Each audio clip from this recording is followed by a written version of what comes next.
하나님의 말씀 레위기 10장입니다. 레위기 10장 1절부터 마지막 20절까지 우리 다 읽겠습니다. 레위기 10장 1절부터 20절까지 우리 한 목소리로 합독해서 맞추어서 읽겠습니다. 아론의 아들 나답과 아비후가 각기 향로를 가져다가 여호와께서 명령하시지 아니하신 다른 불을 담아 여호와 앞에 분향하였더니 불이 여호와 앞에서 나와 그들을 삼키매 그들이 여호와 앞에서 죽은지라. 모세가 아론에게 이르되 이는 여호와의 말씀이라. 이르시기를 나는 나를 가까이하는 자 중에서 내 거룩함을 나타내겠고 온 백성 앞에서 내 영광을 나타내리라 하셨느니라. 아론이 잠잠하니 모세가 아론의 삼촌 우시엘의 아들 미사엘과 엘사발을 불러 그들에게 이르되 나와 너희 형제들을 성소 앞에서 진영 밖으로 메고 나가라 하매 그들이 나와 모세가 말한 대로 그들을 옷 입은 채 진영 밖으로 메어내니 모세가 아론과 그의 아들 엘르아살과 이다말에게 이르되 너희는 머리를 풀거나 옷을 찢지 말라. 그리하여 너희가 죽음을 면하고 여호와의 진노가 온 회중에게 미침을 면하게 하라. 오직 너희 형제 이스라엘 온 족속은 여호와께서 치신 불로 말미암아 슬퍼할 것이니라. 여호와의 관유가 너희에게 있은즉 너희는 회막문에 나가지 말라. 그리하면 죽음을 면하리라. 그들이 모세의 말대로 하니라. 여호와께서 아론에게 말씀하여 이르시되 너와 내 자손들이 회막에 들어갈 때에는 포도주나 독주를 마시지 말라. 그리하여 너희 죽음을 면하라. 이는 너희 대대로 지킬 영영한 규례라. 그리하여야 너희가 거룩하고 속된 것을 분별하며 부정하고 정한 것을 분별하고 또 나 여호와가 모세를 통하여 모든 규례를 이스라엘 자손에게 가르치리라. 모세가 아론과 그 남은 아들 엘르아살에게와 이다말에게 이르되 여호와께 드리는 화제물 중 소재에 남은 것은 지극히 거룩하니 너희는 그것을 취하여 누룩을 넣지 말고 제단 곁에서 먹되 이는 여호와의 화제물 중 내 소득과 내 아들들의 소득인즉 너희는 그것을 거룩한 곳에서 먹으라. 내가 명령을 받았느니라. 흔든 가슴과 들어올린 뒷다리는 너와 내 자녀가 너와 함께 정결한 곳에서 먹을지니 이는 이스라엘 자손의 화목 제물 중에서 내 소득과 내 아들들의 소득으로 주신 것임이니라. 그 들어올린 뒷다리와 흔든 가슴을 화제물의 기름과 함께 가져다가 여호와 앞에 흔들어 요제를 삼을지니 이는 여호와의 명령대로 너와 내 자손의 영원한 소득이니라. 모세가 속죄제 드린 염소를 찾은즉 이미 불살랐는지라. 그가 아론의 남은 아들 엘르아살과 이다말에게 노하여 이르되 이 속죄제물은 지극히 거룩하거늘 너희가 어찌하여 거룩한 곳에서 먹지 아니하였느냐. 이는 너희로 회중의 죄를 담당하여 그들을 위하여 여호와 앞에 속죄하게 하려고 너희에게 주신 것이니라. 그 피는 성소에 들어오지 아니한 것이었으니 그 제물은 너희가 내가 명령한 대로 거룩한 곳에서 먹었어야 했을 것이니라. 아론이 모세에게 이르되 오늘 그들이 그 속죄제와 번제를 여호와께 드렸어도 이런 일이 내게 임하였거늘 오늘 내가 속죄제물을 먹었더라면 여호와께서 어찌 좋게 여기셨으리요. 모세가 그 말을 듣고 좋게 여겼더라. 아멘. 지난주에 우리는 아론이 제사장으로서 첫 번째 제사를 성공적으로 잘 드림으로 하나님의 불이 나와서 제물을 태웠던 것을 봤습니다. 그 불은 좋은 불이었습니다. 제물을 태웠던 그 불은 하나님께서 제사를 받으셨다는 것을 상징하는 불이었습니다. 그러나 오늘 레위기 10장에 나오는 불은 심판의 불입니다. 아론의 아들 나답과 아비후가 하나님께 잘못 제사를 드려서 하나님의 불이 나와서 제물이 아니라 제사장들을 태워버렸습니다. 우리는 레위기 9장처럼 이 성경에 기록된 좋은 모범을 통해서도 레슨을 배울 수 있고요.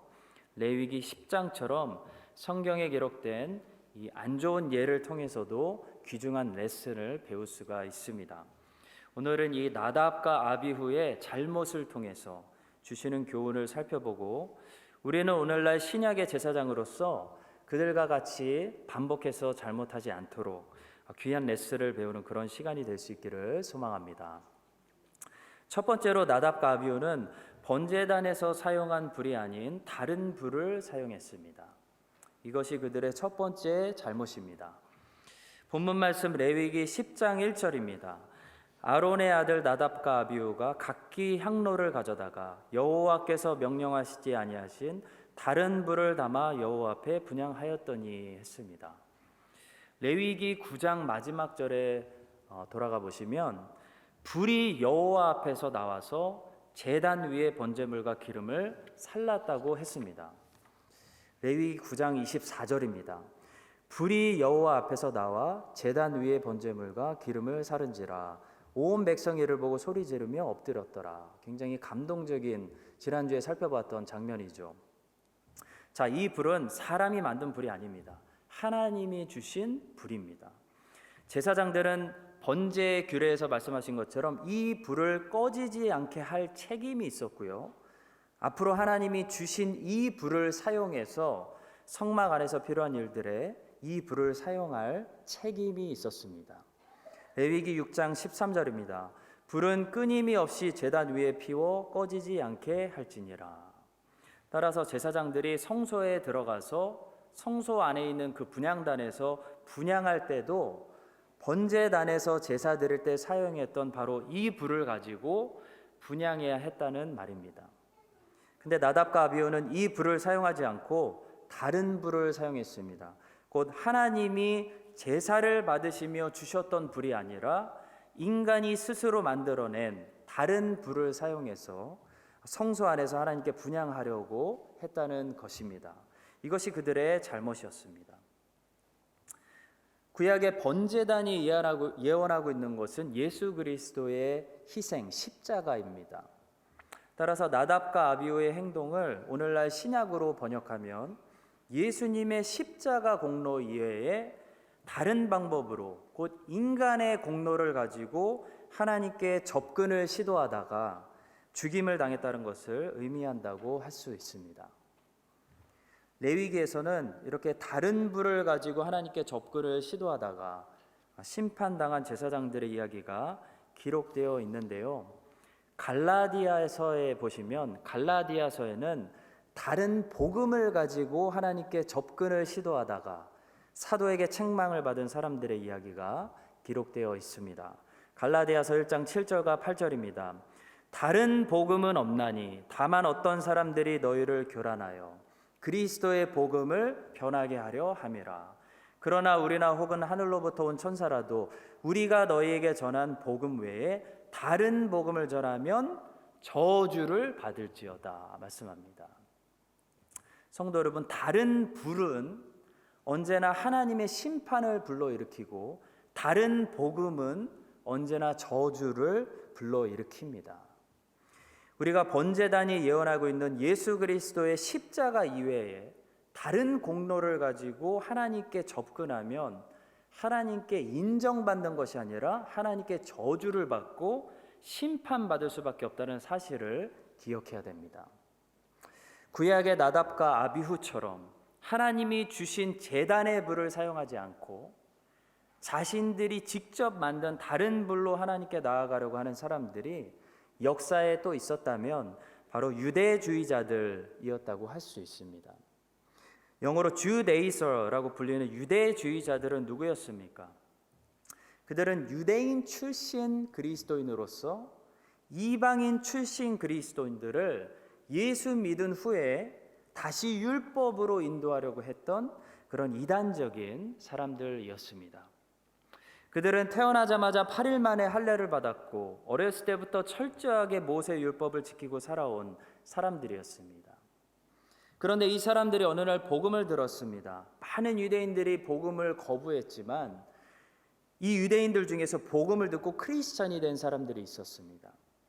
그런데 이 유대인 출신 크리스찬들이 보니까 교회 안에 유대인들만 있는 것이 아니라 헬라인들도 있고 로마인들도 있고 모든 이방인들이 모여 있는데 자신들은 어렸을 때부터 율법을 철저히 지키고 아주 경건하게 살았던 것에 비해 이 이방인 크리스찬들은 할례도 받지 않았고 율법도 모르고 부정한 음식을 먹으면서 똑같이 그리스도인이 되어서 자유롭게 살고 있는 모습을 보게 된 것입니다. 그래서 이 유대인 출신 그리스도인들이 이방인 출신 그리스도인들에게 뭔가 가르치기 시작했는데 무엇을 가르쳤습니까?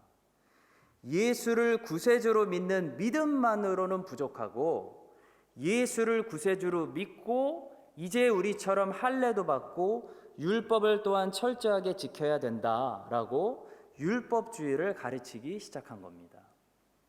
그래서 이방인 출신 그리스도인들이 많이 살았던 안디옥 교회에서 난리가 난 겁니다. 뒤집어진 겁니다.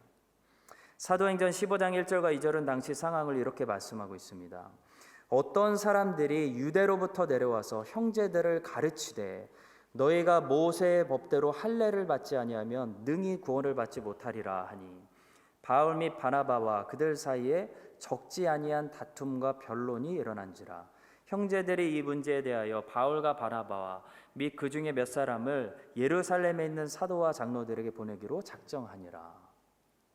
유대주의자들이 안디옥 교회에 있는 헬라인 출신 그리스도인들에게 모세의 율법을 지켜야 구원받는다라고 자꾸 강요하니까 방금 이방인 선교를 다녀온 바나바가 이 유대주의자들과 맞서서 싸운 겁니다.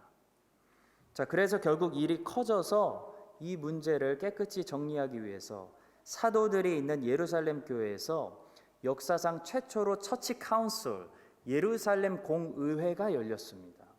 그 중요한 내용이 바로 사도행전 15장 내용입니다. 예루살렘 공의회가 열렸는데 예루살렘 공의회에서 사도 바울과 바나바의 증언, 또 베드로의 증언, 또 야고보의 증언으로 이런 결론이 났습니다. 하나님께서 예수 그리스도를 믿는 오직 믿음으로 차별 없이 이방인들에게도 구원과 성령을 부어 주셨다라는 사실을 결론 내었습니다. 따라서 이제부터 누구든지 예수 그리스도를 믿는 믿음 이외에 어떤 행위를 더하거나 다른 것을 추가적으로 해야 구원을 얻을 수 있다고 가르치면 그 가르침은 잘못된 가르침이다 라고 처치 카운슬에서 공식적으로 결론을 낸 겁니다. 그 사도행전 15장의 내용을 다시 정리해서 소아시아에 있는 모든 이방인 교회들에게 편지한 내용이 바로 갈라디아서입니다. 따라서 갈라디아서에는 로마서와 마찬가지로 죄인이 하나님 앞에 무슨 공로로, 누구의 공로로 의롭다는 칭의를 얻게 되는지, 이 구원론의 시작이라고 할 수 있는 칭의론에 대해서 그 어떤 성경보다도 잘 설명하고 있는 것입니다. 그래서 마르틴 루터가 바로 이 갈라디아서와 로마서를 집중적으로 가르침으로 당시 인간의 행위와 공로로 면죄부를 사야 구원받을 수 있다고 가르친 로마 카톨릭 교회에 맞서서 종교개혁을 일으킬 수 있었던 것입니다. 성도 여러분, 나답과 아비후는 하나님이 번제단의 제사를 받으시며 주셨던 그 불을 가지고 하나님 앞에 나아가지 않았습니다. 나답과 아비후는 번제단의 제사와 상관없는 다른 불을 가지고 곧 인간의 공로를 가지고 자기들이 만든 불을 가지고 하나님 앞에 나아갔다가 심판만 당했습니다. 예수님 시대 때 바리새인들도 마찬가지였고요. 초대교회 때 유대주의자들도 마찬가지였고요. 중세 시대 때 로마 카톨릭 교회도 마찬가지였습니다. 그리고 오늘날도 마찬가지입니다. 내가 하나님께 나아갈 수 있는 유일한 근거는 오직 십자가에서 나를 위해 제물이 되신 예수 그리스도의 공로라는 것을 그것만 인정하지 않고 그 공로 위에 자꾸 나의 노력과 자꾸 나의 종교적인 행위를 더하려는 율법주의적인 사람들은 하나님께 그래 너도 남들보다 더 열심히 노력하는구나 라고 인정받는 것이 아니라 그 옛날 나답과 아비후처럼 진노를 받게 됩니다. 저주를 받게 됩니다. 심판받을 수밖에 없다고 성경은 얘기합니다. 왜냐하면 예수 그리스도의 공로가 우리를 덮어주지 않으면요, 인간의 가장 의로운 행위도 하나님 앞에서는 그분을 아프게 찌르는 것밖에 되지 않기 때문입니다. 여러분과 제가 이 사실을 잘 기억하고 늘 어떻게 해야 되겠습니까? 예수 그리스도의 저 십자가만 의지하고 사도 바울처럼 그 십자가만 자랑하고 예수 그리스도의 십자가만 나의 유일한 의롭입니다 라고 고백할 수 있는, 그래서 하나님이 언제나 우리를 기쁘게 받으시는 그런 사람들이 될 수 있기를 간절히 바라고 축복합니다. 자, 두 번째로 나답과 아비후가 다른 불을 사용했다는 것은 하나님이 명령하신 말씀대로 사역하지 않았다는 것을 말합니다. 다시 본문 말씀 레위기 10장 1절을 보겠습니다. 아론의 아들 나답과 아비후가 각기 향로를 가져다가 여호와께서 명령하시지 아니하신 다른 불을 담아 여호와 앞에 분향하였더니 했습니다. 성도 여러분, 사역자가 사역을 할 때 제일 중요한 원칙은 자기 생각대로 하지 않고 하나님의 말씀대로 하는 것입니다. 오늘날 기독교 안에 존재하는 사람들 중에 제일 그리스도에게 해를 끼치는 사람들은 누굴까요? 큰 죄를 짓는 사람들이 아닙니다. 자기 생각이 강한 사람들입니다. 자기 생각이 강한 사람들은 하나님의 말씀도 들으려고 하지 않습니다. 정통 신학자들과 잘못된 신학자들을 비교해 보면 항상 두드러지는 차이점이 딱 하나가 발견되는데요. 그것은 누가 더 똑똑하냐도 아니고 누가 더 논리적이냐도 아닙니다. 정통 신학자들은 한마디로 정리하면 자기 생각이 강하지 않습니다. 정통 신학이라는 것 자체가 뭐냐면 성경이 그냥 성경을 해석하게 하는 거, 그게 정통 신학입니다. 근데 반면에 이단적인 신학자들은 항상 같은 공통점을 가지고 있죠. 자기 생각이 강하다는 겁니다. 잘못된 신학자들은 성경이 성경을 그대로 해석하지 못하게 합니다. 그 시대에 유행하고 있는 논리와 이성과 과학을 가지고 성경을 해석한다는 공통점을 언제나 가지고 있습니다. 그러니까 하나님의 생각으로 하나님의 생각을 판단하는 것이 아니라 자기 생각으로 하나님의 생각을 판단하는 방법입니다. 성도 여러분, 제사장들은 자기 생각대로 하나님을 섬기는 사람들이 되어서는 안 됩니다. 제사장들은 하나님이 명령하시는 대로 움직일 수 있는, 재빨리 움직일 수 있는 사람들이, 그런 훈련이 되어 있는 충성스러운 사람들이 제사장입니다. 나답과 아비후는 하나님이 명령하시지도 않은 다른 불을 가지고 자기 생각대로 하나님을 섬기려고 하다가 심판을 받았습니다.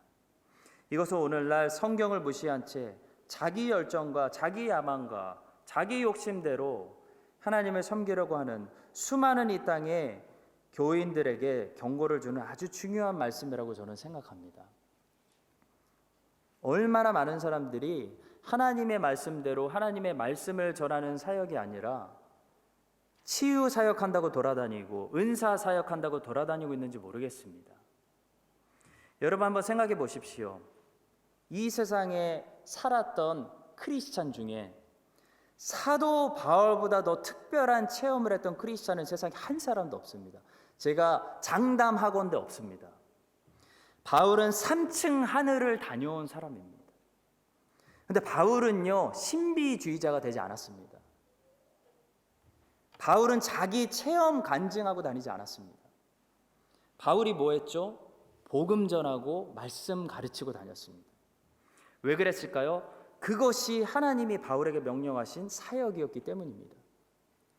또 생각해 봅시다. 세상에 이렇게 은사주의자들이 많이 있는데요, 세상에 생존했던 크리스찬들 중에 사도 바울보다 더 많은 성령님의 은사가 나타났던 사람, 세상에 제가 장담하건대 한 사람도 없습니다. 사도 바울은 죽은 사람 살렸습니다.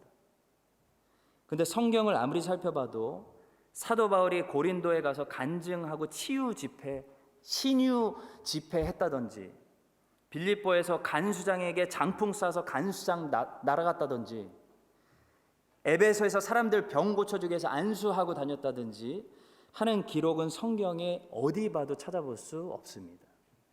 사도 바울은 고린도전서 4장 6절에서 이렇게 얘기합니다. 형제들아, 내가 너희를 위하여 이 일에 나와 아볼로를 들어서 본을 보였으니 이는 너희로 하여금 기록된 말씀 밖으로 넘어가지 말라 한 것을 우리에게서 배워 서로 대적하여 교만한 마음을 가지지 말게 하려 함이라. 사도 바울은 엄청난 체험의 사람이었는데요, 그 체험이 항상 말씀을 넘지 않도록 했습니다. 사도 바울은 엄청난 은사의 사람이었는데 그 은사가 항상 말씀을 넘지 않도록 했습니다. 하나님의 말씀에서, 성경에서 우리가 사도 바울을 만날 때마다 그 엄청난 체험의 사람, 그 엄청난 은사의 사람은 항상 뭐라고 있는지 아십니까? 하나님의 말씀을 전하고 있습니다. 복음을 전도하고 있습니다. 벨리스 총독에게, 베스도 총독에게, 헤롯 아그리파 왕에게, 로마 황제에게, 유대인들에게, 헬라인들에게 항상 설교하고 있습니다. 항상 복음 전하고 있습니다. 항상 가르치고 말씀 선포하고 있습니다. 신약 성경 어디든 아무데나 피시고 혹시 거기 사도 바울이 나오면 사도 바울이 거기서 뭐 하고 있는지 한번 보시기 바랍니다. 말씀과 관련된 사역을 하고 있을 겁니다. 왜냐하면 그것이 하나님께서 사도에게 주신 하나님의 방법, 하나님의 사역이기 때문입니다. 성도 여러분, 사도행전에 나타나는 모든 기적들과 이 성령의 은사들은 바로 이 말씀 전하는 사역을 뒷받침해주기 위한 증거들에 불과합니다. 그것이 사도행전의 분명한 가르침입니다. 예수님께서 마가복음 끝에서도 제자들에게 무슨 사역을 하라고 가르치셨고, 가서 무슨 사역을 하라고 가르치셨고, 무슨 사역을 할 때 어떤 표적이 따를 것이라고 말씀하셨는지 한번 직접 눈여겨 보시기 바랍니다. 곧 어떤 것이 제자들의 소명이고 어떤 것이 소명을 뒷받침해주는 성령의 표적인지 한번 자세히 성도님들이 직접 분별해 보시기 바랍니다. 마가복음 16장 15절부터 20절입니다. 또 이르시되 너희는 온 천하에 다니며 만민에게 복음을 전파하라. 믿고 세례를 받는 사람은 구원을 얻을 것이요 믿지 않는 사람은 정죄를 받으리라. 믿는 자들에게는 이런 표적이 따르리니 곧 그들이 내 이름으로 귀신을 쫓아내며 새 방언을 말하며 뱀을 집어올리며 무슨 독을 마실지라도 해를 받지 아니하며 병든 사람에게 손을 얹은즉 나으리라 하시더라. 주 예수께서 말씀을 마치신 후에 하늘로 올려지사 하나님 우편에 앉으시니라. 제자들이 나가 두루 전파할세 주께서 함께 역사하사 그 따르는 표적으로 말씀을 확실히 증언하시니라. 복음을 전하는 게 제자들의 소명이고요. 여러 가지 이적과 능력들은 소명이 아니라, 제자들이 나가서 해야 되는 사역이 아니라 말씀을 더 확실하게 증언해 주군 따라오는 표적이라는 겁니다. 따라서 성도 여러분, 하나님의 말씀을 선포해야 되는 이 강단에서 검증되지 않은 신비한 체험을 이야기하는 간증 집회를 자주 한다든지, 말씀은 제대로 전하지도 않고 은사 중심적인 집회를 하는 것은 성경적인 것도 아니고 이 시대가 나답과 아비후처럼 다른 부를 사용하고 있는 하나님이 명령하신 일이 아니라고 저는 생각합니다. 성도 여러분, 하나님이 명령하시지 않은 다른 부를 사용하는 사람들이 너무나 많습니다. 너무나 많은 그런 넘쳐나는 이 시대 속에서 내 생각대로 하나님을 섬기러 가는 것이 아니라 하나님이 말씀하신 하나님의 방법대로 하나님을 섬길 수 있는 진정한 제사장들이 우리 교회에서 많이 양육되어지기를 예수님의 이름으로 간절히 축복합니다. 세 번째로, 나답과 아비후의 잘못을 통해서 우리는 술 취하지 말고 성령 충만 받아야 한다는 사실을 배우게 됩니다. 하나님께서 아론에게 말씀하시는 레위기 10장 9절을 통해 우리는 당시 나답과 아비후가 술 취한 상태였다는 것을 좀 짐작해 볼 수 있습니다. 너와 내 자손들이 회막에 들어갈 때에는 포도주나 독주를 마시지 말라. 그리하여 너희 죽음을 면하라. 이는 너희 대대로 지킬 영영한 규례라 말씀합니다. 술에 취하면 술의 지배를 받게 됩니다. 술을 마시는 사람들은 자기가 술을 마신다고 생각하지만 사실 어느 순간부터 술을 마시고 있는 겁니다. 그만큼 술 취하게 되면 술에게 지배권을 빼앗기게 된다는 거죠. 잠언 23장 29절부터 35절의 말씀, 지혜의 말씀 한번 들어보시기 바랍니다. 술이 어떻게 사람을 지배한다고 이렇게 말하고 있습니다. 재앙이 네게 있느뇨, 근심이 네게 있느뇨, 분쟁이 네게 있느뇨, 원망이 네게 있느뇨, 까닭 없는 상처가 네게 있느뇨, 붉은 눈이 네게 있느뇨, 술에 잠긴 자에게 있고 혼합한 술을 구하러 다니는 자에게 있느니라. 포도주는 붉고 잔에서 번쩍이며 순하게 내려가나니 너는 그것을 보지도 말지어다. 그것이 마침내 뱀같이 물 것이요 독사같이 쏠 것이며 또 내 눈에는 괴이한 것이 보일 것이요 내 마음은 구부러진 말을 할 것이며 너는 바다 가운데 누운 자 같을 것이요 돛대 위에 누운 자 같을 것이며 내가 스스로 말하기를 사람이 나를 때려도 나는 아프지 아니하고 나를 상하게 하여도 내게 감각이 없도다. 내가 언제나 깰까 다시 술을 찾겠다 하리라. 술이 온 신경을 마비시키고 사람을 컨트롤하고 지배한다는 지혜자의 말입니다. 따라서 에베소서 5장 18절은 성도들에게 이렇게 권하고 있습니다. 술 취하지 말라. 이는 방탕한 것이니 오직 성령으로 충만함을 받으라. 우리가 제사장 역할을 성실하게 잘 감당하려면 술 취하지 말아야 하는 것은 당연하고요. 성령 충만을 받아야 됩니다. 그래야 하나님이 주신 제사장 직분을 제대로 감당할 수 있습니다. 이 본문 말씀 레위기 10장 8절부터 11절은요. 하나님이 처음이자 마지막으로 제사장 아론에게 직접 주시는 말씀입니다. 8장부터 11절.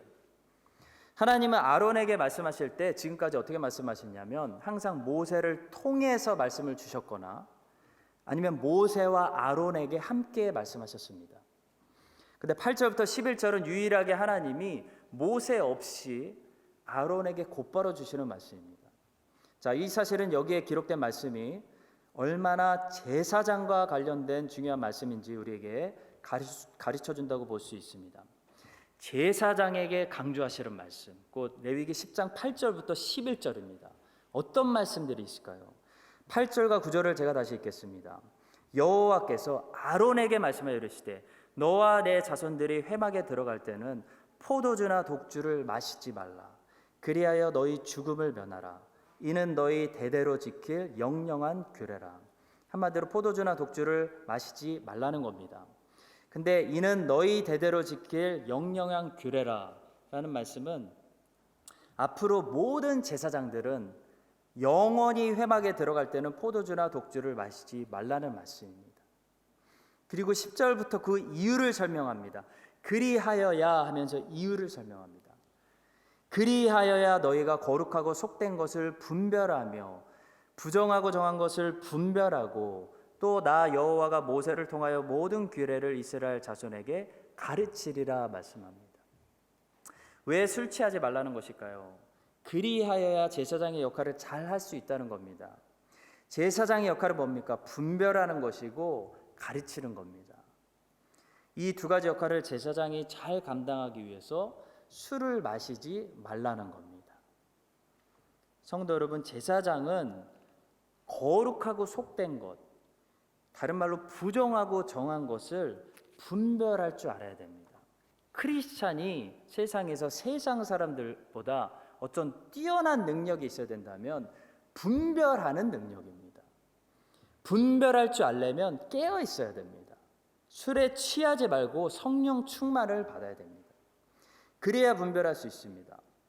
취하면 세상 사람들처럼 취해 있으면 이것이 하나님이 기뻐하시는 것인지 하나님을 모욕하는 것인지 분별할 수 없다는 겁니다. 세상 사람이 크리스찬보다 똑똑하고 공부는 더 잘할 수 있습니다. 그러나 세상 사람이 죽었다 깨어나도 크리스찬보다 떨어지는 능력이 있는데요. 분별력입니다. 크리스찬은 분별력을 가지고 있습니다. 제사장들은 먼저 깨달아야 분별할 수 있고 가르칠 수 있습니다. 이 제사장의 책임과 직무를 제사장은 잘 감당해야 되기 때문에 술 취하지 말라 말씀하시는 것입니다. 성도 여러분, 구약에서는 술 취하지 말라고 말씀하신 하나님께서 신약의 에베소서 말씀을 통해 이제는 술 취하지 말고 성령 충만을 받으라 말씀합니다. 여러분과 제가 제사장의 직분을 잘 감당하기 위해서 하나님이 기뻐하시는 뜻과 하나님이 미워하시는 것들, 좋아 보이지만 하나님을 화나게 하는 것들을 세상에서 잘 분별해서 믿지 않는 사람들에게 그것을 잘 가르치기 위해서, 혹시 술을 드시는 분이 있으시면 술을 이제 끊으시고 깨어있기 위해서, 분별하기 위해서, 가르치기 위해서 성령 충만한 상태를 유지하는 거룩한 제사장들 될 수 있기를 간절히 바라고 축복합니다. 마지막으로 레위기 10장은 우리들에게 마지막으로 중요한 사실을 가르쳐 주는데요.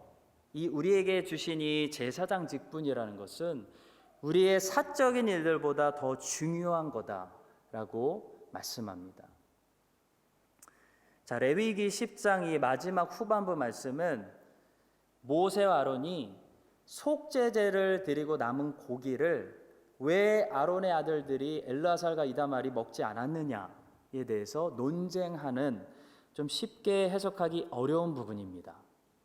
자, 이 부분에 대해서 신학자들이 항상 성경의 이런 난해한 부분들은 신학자들의 해석이 서로 다릅니다. 그 중에서 존 메가더 목사님의 주석과 매튜 헨리의 주석이 맞는 해석이라고 저는 판단해서 나누려고 합니다. 자, 모세와 아론이 지금 무슨 얘기를 하고 있는지 이게 이해가 되려면 먼저 율법을 좀 알아야 됩니다. 속죄제 제사를 드릴 때 상황에 따라 두 가지 방법이 있습니다. 하나는 속죄제의 피를 성소 안에까지 가져가서 성소 안에 있는 분향단의 뿔에 바를 때가 있습니다. 자, 그럴 때는 속죄제의 고기를 제사장들이 먹지 못하고 그 속죄 제물의 고기는 진영 바깥에 나가서 불살라야 했습니다. 자, 그것이 바로 레위기 4장에 기록된 속죄 제사를 드리는 첫 번째 방법입니다. 자, 그런데 속죄제를 드리는 두 번째 방법이 있습니다. 속죄제의 피가 성소 안으로 들어오지 않고 밖에 번제단의 뿔에만 발라질 경우가 있었습니다. 자, 그럴 경우에는 속죄 제물의 고기를 제사장들이 회막안의 거룩한 장소에서 먹을 수가 있었습니다. 그 두 가지 다른 상황을 설명하고 있는 레위기 6장 29절과 30절의 말씀을 보시기 바랍니다. 제사장인 남자는 모두 그것을 먹을지니 그것은 지극히 거룩하니라. 그러나 피를 가지고 회막에 들어가 성소에서 속죄하게 한 속죄 제물의 고기는 먹지 못할지니 불사를지니라. 지금 그 말씀입니다. 두 가지 경우를 말씀하고 있는 거죠. 속죄 제물의 피를 성소 안으로 가지고 들어갈 때는 고기를 진영 밖에서 불살라야 하고, 속죄 제물의 피를 성소 안으로 가지고 가지 않았을 때는 고기를 제사장들이 먹을 수 있었다는 겁니다. 이거를 꼭 기억하시면 되겠습니다. 자, 그러면 다시 본문으로 돌아와서 모세가 아론의 아들들을 혼내고 있는 장면을 보겠습니다. 자, 레위기 10장 16절부터 18절입니다. 모세가 속죄제에 드린 염소를 찾은즉 이미 불살랐는지라. 그가 아론의 남은 아들 엘르아살과 이다말에게 노하여 이르되 이 속죄 제물은 지극히 거룩하거늘 너희가 어찌하여 거룩한 곳에서 먹지 아니하였느냐. 이는 너희로 회중의 죄를 담당하여 그들을 위하여 여호와 앞에 속죄하게 하려고 너희에게 주신 것이니라. 그 피는 성소에 들여오지 아니하는 것이었으니 그 제물은 너희가 내가 명한 대로 거룩한 곳에서 먹었어야 했을 것이니라. 이해가 가시죠? 한마디로 이 속죄 제물의 피는 성소에 들어오지 않았기 때문에 제사장들이 먹었어야 하는데 왜 먹지 않고 다 불태웠냐는 것이 모세의 주장입니다. 자, 그랬더니 아론이 대답합니다. 19절의 말씀입니다. 아론이 모세에게 이르되 오늘 그들이 그 속죄제와 번제를 여호와께 드렸어도 이런 일이 내게 임하였거늘 오늘 내가 속죄 제물을 먹었더라면 여호와께서 어찌 좋게 여기셨으리요. 이 아론의 말이 한국말 번역이 굉장히 어려운데요. 아론의 말은 지금 이런 말입니다. 제가 의역을 해드리겠습니다. 내 아들들이 속죄제와 번제를 드리라는 그 큰 명령을 지켰는데도 하나님이 나답과 아비후를 심판하셨는데 하물며 속죄 제물을 먹으라는 이 작은 명령을 우리가 지킨들 하나님이 기뻐하시겠습니까? 또 우리를 혹시 죽이지는 않으시겠습니까? 대충 이런 말입니다. 자, 그랬더니 모세가 어떻게 반응합니까? 20절에 모세가 그 말을 듣고 좋게 여겼더라 라고 번역했는데요, 굉장히 오해를 불러일으킬 만한 아쉬운 번역입니다. 자, 모세가 아론의 변명을 듣고 들어보니까 당신 말이 맞습니다, 옳습니다 라고 그것을 동의하고 인정했다는 뜻으로 절대로 해석하면 안 됩니다. 자, 모세도 물론 아론이 당한 시련과 아픔을 어느 정도 이해하고 있었기 때문에 아론을 더 이상 다그치기를 그만두었다, 이런 뉘앙스의 반응으로 저 문장은 해석해야 됩니다. 자, 한마디로 지금 레위기 10장 마지막 부분이 이런 모세와 아론의 논쟁을 대화를 통해서 우리에게 말씀하고자 하시는 메시지는 뭘까요? 자, 비록 이겁니다. 비록 사적으로 개인적으로 아론이 슬픔에 잠겨서 두 아들을 잃었기 때문에 정말 제사장 노릇 더 하기 싫고 차라리 하나님이 그냥 죽이셨으면 하는 생각이 들 수도 있겠지만, 그래도 아론은 온 백성들을 대표하는 제사장이기 때문에 하나님 앞에서 이 모든 명령, 곧 속죄 제물을 먹으라는 명령도 성실하게 지킬 책임이 있다, 이런 메시지를 지금 본문이 우리에게 말씀하고 있는 것입니다. 자, 이와 비슷한 메시지를 더 클리어하게 주님께서 신약에서 주의 제자들에게 주신 적이 있죠. 누가복음 9장 59절부터 62절입니다. 여기서는 훨씬 클리어합니다. 또 다른 사람에게 나를 따르라 하시니 그가 이르되 나로 먼저 가서 내 아버지를 장사하게 허락하옵소서. 이르시되 죽은 자들로 자기의 죽은 자들을 장사하게 하고 너는 가서 하나님의 나라를 전파하라 하시고, 또 다른 사람이 이르되 주여 내가 주를 따르겠나이다마는 나로 먼저 내 가족을 작별하게 허락하소서. 예수께서 이르시되 손에 쟁기를 잡고 뒤를 돌아보는 자는 하나님의 나라에 합당하지 아니하니라. 또 마태복음 10장 37절의 말씀을 들어보십시오. 아버지나 어머니를 나보다 더 사랑하는 자는 내게 합당하지 아니하고 아들이나 딸을 나보다 더 사랑하는 자도 내게 합당하지 아니하며 말씀합니다. 사랑하는 성도 여러분, 결론을 짓습니다. 아론이 두 아들들을 하루아침에 잃은 것은 매우 슬픈 일입니다. 저도 슬픕니다. 그러나 아론이 속죄 제사를 드리고 남은 제물의 고기를 먹으라는 하나님의 말씀을 지키고 순종하는 것은 아론이 나답과 아비후를 그리워하고 슬퍼하는 일보다 더 중요한 일이라는 겁니다. 왜냐하면 하나님의 일이라면 자녀를 잃은 슬픔까지도 절제하면서 하나님의 말씀에 순종하는 것이 제사장이 가져야 될 자세라는 것입니다. 그만큼 우리는 부모나 자식보다 하나님을 더 사랑해야 되고 나에게 있는 사적인 일보다 하나님의 일에 더 충성해야 된다는 것입니다. 그것이 크리스찬의 삶입니다. 여러분과 제가 예수님이 말씀하신 것처럼 손에 쟁기를 잡고 뒤를 돌아보는 것이 아니라 하나님의 나라를 바라보며 주님의 모든 명령에, 사소한 명령이라 할지라도 아무리 사적인 어떤 일이 일어날 자 한지라도 주님의 명령이라면 어떤 상황 속에서도 순종할 수 있는 진정한 멋진 제사장들 다 될 수 있기를 주님의 이름으로 축복합니다.